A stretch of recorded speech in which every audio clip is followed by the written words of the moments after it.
Welcome, everybody. My name's Ben Dawson, and today I will be doing a presentation on environmental policy. I'd like to thank you for taking the time to be a part of this presentation, and I hope that you're able to get as much out of it as I have in my research on the topic. So a little bit about it. We'll start out with an outline, which we'll go over the problem that I identified and did research on over the course of this semester. Then we'll look at a brief historical background.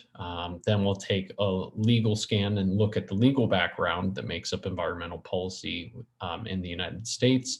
Then we'll briefly examine the current climate of positions on this policy topic, followed by breakdown of internal stakeholders and then external stakeholders. And I will share some solutions and ideas I have developed through the course of this semester as I looked at possible solutions related to this policy problem.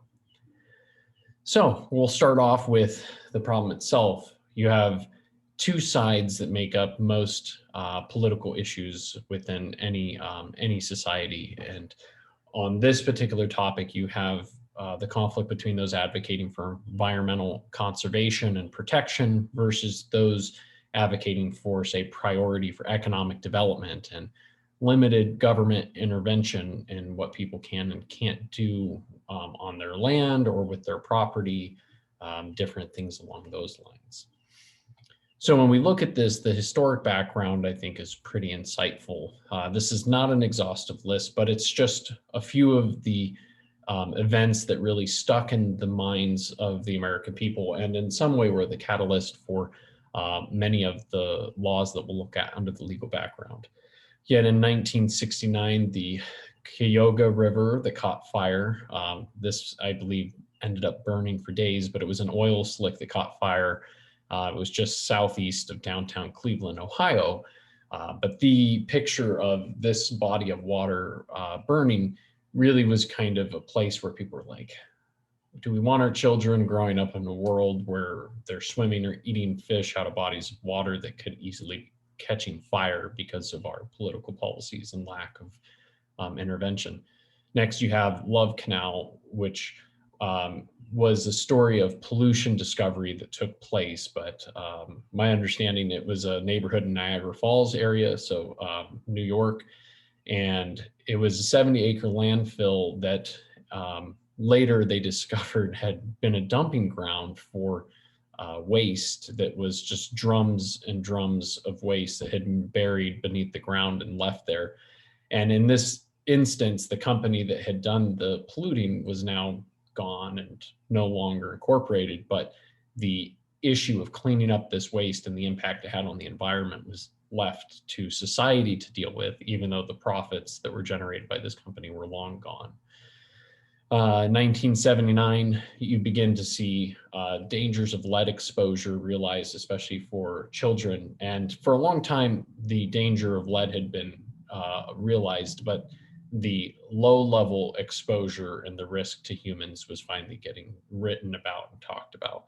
Kind of in that same vein, asbestos for a long time was known to be deadly. Like people who worked in industries related to asbestos, everyone kind of knew that there was lung cancer and lung issues involved with that. But it wasn't until the Clean Air Act that the federal government was finally able to even start trying to regulate asbestos in the US. And in 1985, the ozone hole had developed and was discovered over Antarctica.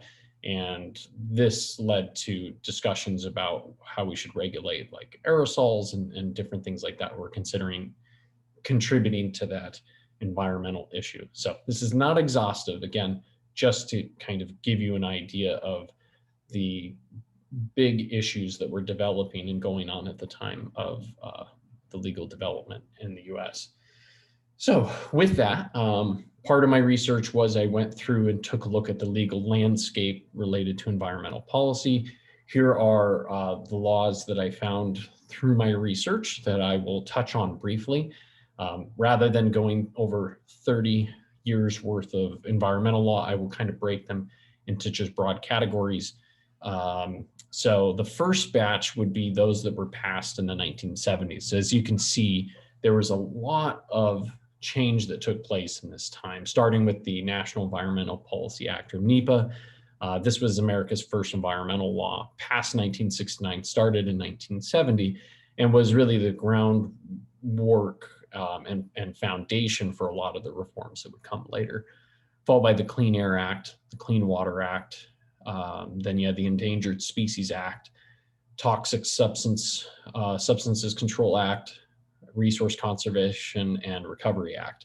So these reforms all created a bedrock where now the federal government had regulatory authority across a wide spectrum of pollution and pollution-related topics and industries that they prior didn't have the authority to be able to regulate.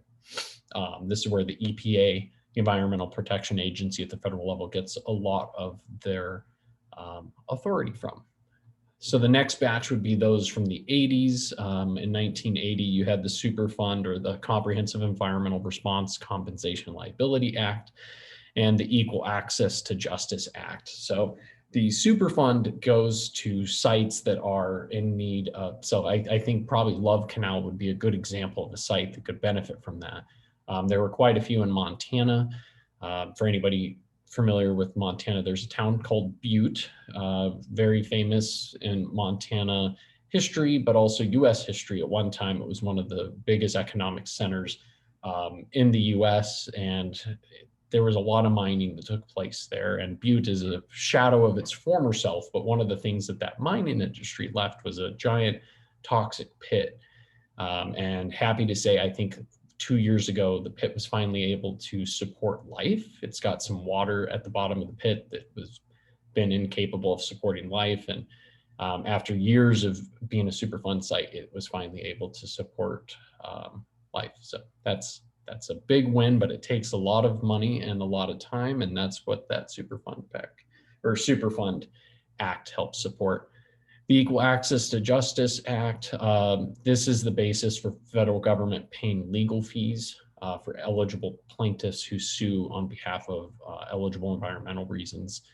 This act was actually brought up by my dad, who was saying that this law, he feels like, is out of touch and has made environmental policy more controversial since its passing, because it's created an industry of legal firms and groups that essentially just sue for the purpose of staying in business, in a sense. So it was actually brought to my attention as something I should look at while I examine this type of policy discussion. Next, we have the natural resource, or the 90s. So Act 451, Natural Resource Environmental Protection Act. This is actually a Michigan-based law, and this is the basis for state regulatory authority over conservation, pollution, land management, and environmental policy in the state. So I wanted to include that focus in Michigan because I'm doing this presentation from the perspective of how does environmental policy look from an organizational standpoint from the position of the state government in Michigan. So we have next is the Federal Insecticide, Fungicide, and Rhodenicide Act of 1996, which gave authority over pesticides in the US. So this is a legal background. I don't want to get into too much detail with all the individual laws, but this gives you a good snapshot and a timeline of those developments. And you can notice that the laws kind of followed close sequence with some of the events that I highlighted on the previous slide. So current climate, still a two-sided pendulum. Environmental conservation, there's a big focus on land and animal preservation, kind of this idea that we want the land as raw and natural as possible, like trying to limit the effects of mankind on the earth and on the environment. Good example, this is carbon emission reductions, like efforts to try to make cities more biker friendly and to, use electric vehicles and move to renewable energy and away from fossil fuels, which directly ties into the idea of this side of the movement tends to be very climate change focused and trying to prevent destruction of the environment caused by human interaction. And then on the other side, you have economic development. Sometimes from a modern standpoint, these are people focused on protecting jobs or economic opportunities. They want the hotel to go up. They want to have industry that's vibrant. In my experience, a lot of this is tied to personal history. So I lived in Montana for 13 years, California for 17, Alabama for 2, and I'm currently in Michigan. And I can say that over a broad spectrum, I would meet a lot of people who had personally stories like my grandfather used to work at this mill. My grandfather used to mine this and that, or after they closed down this plant, my town was never the same again. These personal historic records and narratives that have been shared in their family. And a lot of these people have resentment towards environmentalists and towards policies that they feel like have hurt their family's ability to provide. And that's kind of if I could summarize a highly complex issue in American society, the two sides that I often see played out in current politics. So we're going to talk a little bit about the internal stakeholders, and then we'll move through. So starting off, within the state of Michigan, there are 3 branches of government. Start out with the executive, which is made up of the Department of Natural Resources, Department of Environment, Great Lakes and Energy, and the State Budget Office. So each of these play different roles in supporting the governor's office and being able to administer and advocate for policies that the executive has related to environmental policy within the state. Then you have the legislative branch, which is made up of 2 chambers, the State House and the State Senate. They are supported by their respective fiscal agencies. I personally work in the Senate Fiscal Agency as the policy expert related to the Department of Natural Resources and the Department of Environment, Great Lakes and Energy, which is one of the reasons that led me to study this topic. And then you have the judicial branch, which has broad authority over making sure that people have their day in court if they believe that the laws of the land are out of sync with either the state or the federal constitution and different things of that nature, starting with the Court of Claims, then the Court of Appeals, which is the second level, or the state Supreme Court. Important to note that if at any point there are questions about whether or not the federal constitution has been violated, those can be heard in federal court, or if it's a federal law that the state has somehow violated, those can be heard at the federal level as well. So our external stakeholders, state government is structured off of the same model as the federal government. So you'll see a lot of similarities. Federal government made up of the executive or the presidential office, which oversees multiple federal agencies like Department of Interior, the Environmental Protection Agency, to name a few. Then there's the legislative, 2 chambers, Senate and House of Representatives, and then judicial, which the 3 courts that make up the judicial system, ending with the US Supreme Court, similarly as the state structure. Then we get into groups. And so with the groups, you have a diversity of opinions representing a diversity of people, but you have pro-business groups that are advocating for laws and policies and rules that are favorable for business. So these could be either a reduction in regulations, a reduction in fee, or kind of moving closer to a laissez-faire type environmental policy standpoint. Then you have environmental groups that advocate for laws, policies, and rules that support the environment or their focus on environmental protections. And then you also have worker advocacy groups, and these groups are advocating for laws and policies and rules that they feel are favorable to working people, keeping them in the job, letting them be able to make a living, and making sure that any of their members don't suffer job loss or reduction in light of changing environmental policy. So we're going to talk a little bit about the solutions. So as things often happen in a dual party system, both sides kind of find their respective people that they represent, and from that, their support funnels into those political parties. in the United States, this is often turned into the left or Democrats, liberals versus conservatives, Republicans on the right, and gridlocked in this particular policy issue. So for me, one of my solutions is an education, a multi-generational campaign. To believe it or not, I think in some level this has already been under place for quite some time. When I think about like Captain Planet as a show that I watched growing up, I was like, oh yeah, there were certainly cartoons and exposure to ideas that I had at a very young age that prior generations may not have had, but in some ways may have primed me to be more aware of environmental issues and the importance of protecting the environment. But specifically, the idea is a campaign to appeal to Christians and a campaign to appeal to conservatives. So I often feel like within the United States, the US church, Christian church, often acts as like a pseudo political party. These are my personal views. And as such, there's kind of developed this like political orthodoxy that exists within a lot of those denominations. And it can be very difficult because within a organized religion, it can feel a little bit like, well, if you don't agree with us, you're not with us. And then this question of how that plays out from a faith standpoint.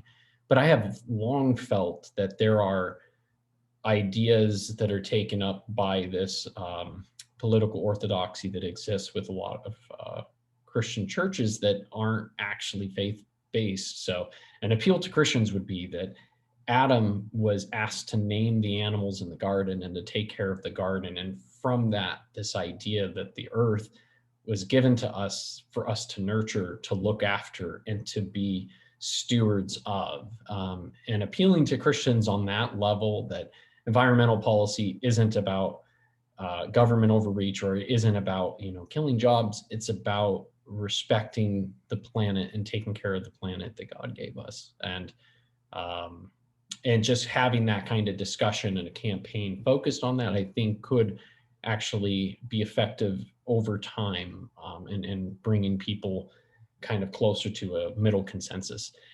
The next is a campaign to appeal to conservatives. In some ways, I feel like Michigan as a state actually does this quite well. The Department of Natural Resources has a group within them called the Michigan Wildlife Council.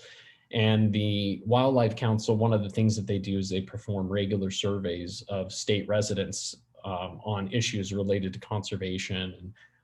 And they've been able to just talk about how even though these two groups typically don't see eye to eye on so many things, that the idea of conservation actually has broad support. And what do I mean by that? Somebody who loves hunting and fishing and off-road vehicle trails will support conservation because that means that their children will be able to enjoy those things and to the way of life that they had access to growing up. When it comes to protecting the environment for specific reasons and making sure that there are sustainable practices in place, conservatives can get behind that to some degree. And so focusing on that appeal to sustainability being a way of life for future generations to be able to enjoy the opportunities we've had, I think it is a very effective campaign and should be one that's used to, again, build consensus around things in the middle. Next group of solutions I would fall under create booming industries. I do believe the Green New Deal, which is a lightning rod piece of legislation, often most people don't even know what's in it. They just know they don't like it or they do like it, almost not based off the substance. But there is a lot in there about trying to redevelop our economy to be less damaging to the environment and things of that nature. So I listed a few ideas that I had. This is not specifically like right out of any existing policy discussion, but so forest planting, I think giving people the ability to or creating some kind of incentive-based program or things that allow private landowners with large amounts of land to allow their properties to be used for forest planting to help with carbon capture and greenhouse gas emissions and things of that nature. Another thing you could do is forest thinning and management. This can be an area that creates conflict. So Montana and the West, forest fires are a really, really big deal because it can be dry, especially California with all the droughts and the winds that they have. We see it in the news, are all these fires. But there's a conflict in that there are people that believe that the forest should be left to its own devices and shouldn't be changed, and as close to nature as you can get. But for people who study forest and land management, they know that keeping the forest thinned and doing controlled burns on a regular basis actually are better for the environment of the forest, and in some ways are actually representative of the natural cycle. There are some species of tree that won't be able to germinate or repopulate unless their pine cones or their seeds are exposed to fire. That's the thing that allows it to germinate and stuff. So like fire is a natural part of the forest cycle. And when fires and thinning occur on a regular enough basis, then fires, when they come through, are never hot enough to kill trees, but they're enough to replenish the soil, destroy the undergrowth, and then allow the land to heal. So having a forest thinning and management procedure that's responsible, scientifically based, and doesn't lead to a loss of wildlife or permanent habitat loss, I think is a area that could be a booming industry, and it could help bring people together in consensus. Another idea that I've seen working in some communities is biodegradable community composting. And in this type of a model, it's like you have your trash, your recycling, and then you have your biodegradable. But it gives another way of filtering out waste management within a city.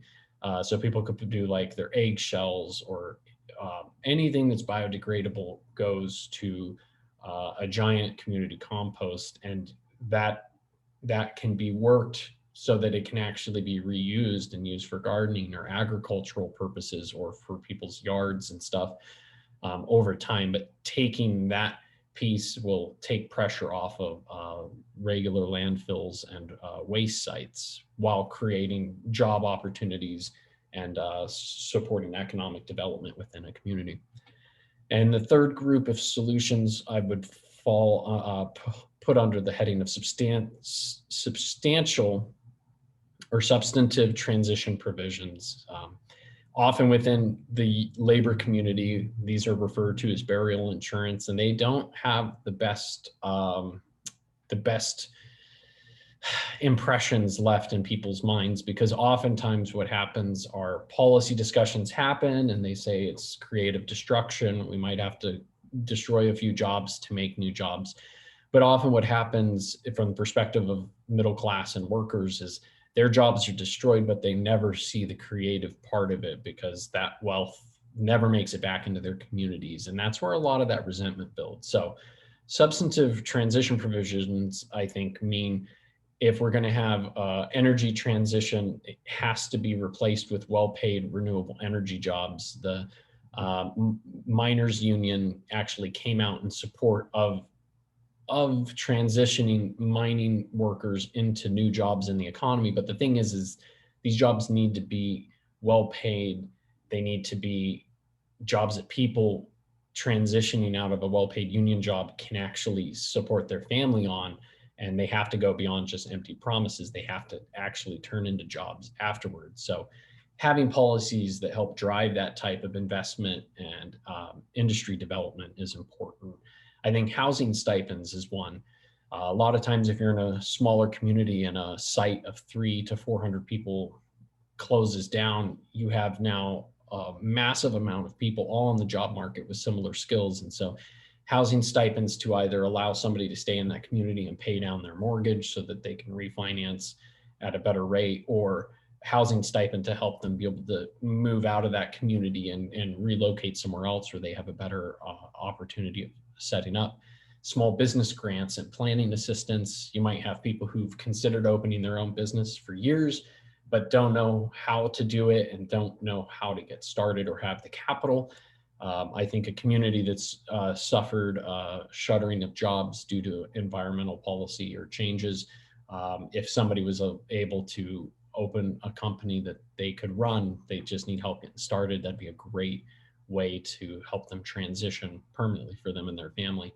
And then I think state unemployment reform in general is something that could be very helpful with this. So if you lose your job because of an environmental situation, that the unemployment be boosted to make displaced workers eligible for benefits for a set period of time, say like 12 months or 16 months or something. We've already seen under COVID that the federal government's been able to kind of co-work within state unemployment systems to add additional benefits to target people displaced by COVID. I think similar permanent policies could be in place for people impacted by energy policy and transition. So this has been my presentation on the topic of environmental policy in the US. It's a highly complex issue, a very personal issue with people feeling strongly from both sides. And no matter what position you are on this policy discussion, you probably have strong, deep-seated reasons for feeling the way that you do about it. But at the end of the day, I think the thing to focus on is what brings us together and what kind of policy solutions we can come to that leave our country better off in the long run and leave the people and the environment of our country better off for future generations. And the more ways that we can find common ground and common areas to run with, I think the better for us all. So it's been my thoughts. My name is Ben Dawson, and I thank you for attending today's meeting. Thank you.